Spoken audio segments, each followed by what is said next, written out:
అందరికీ ముందుగా నమస్కారములు.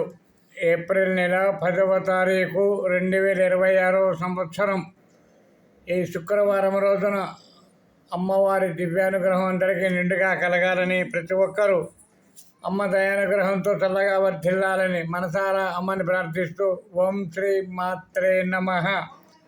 ఈ శుభ దినమున అమ్మవారిని ఒక 2 నిమిషాలు స్మరించుకుందాం. లలితామాత శంభుప్రియ జగతికి మూలము నీవమ్మ, భువనేశ్వరి అవతారం జగమంతటికి ఆధారం.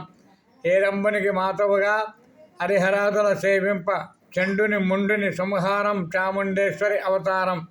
పద్మరేకుల కాంతులతో బాలా త్రిపుర సుందరిగా, హంసవాహన రూఢినిగా వేదమాతవై వచ్చితివి.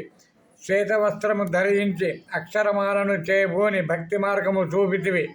జ్ఞానజ్యోతిని నింపితివి. నిత్య అన్నదానేశ్వరిగా కాశీపురమున కొలువుండ ఆది భిక్షువై వచ్చాడు సాక్షాత్ పరమేశ్వరుడు.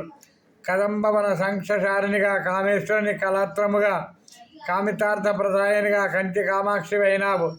శ్రీచక్ర రాజనలినిగా, శ్రీమద్ త్రిపుర సుందరిగా, శ్రీ సంపద ఇవ్వమ్మ, శ్రీ మహాలక్ష్మిగా రావమ్మ. మణిద్వీపమున కొలువుండి మహాకాళి అవతారముతో మహిషాసురుని చంపితివి. ముల్లోకాలను ఏలితివి.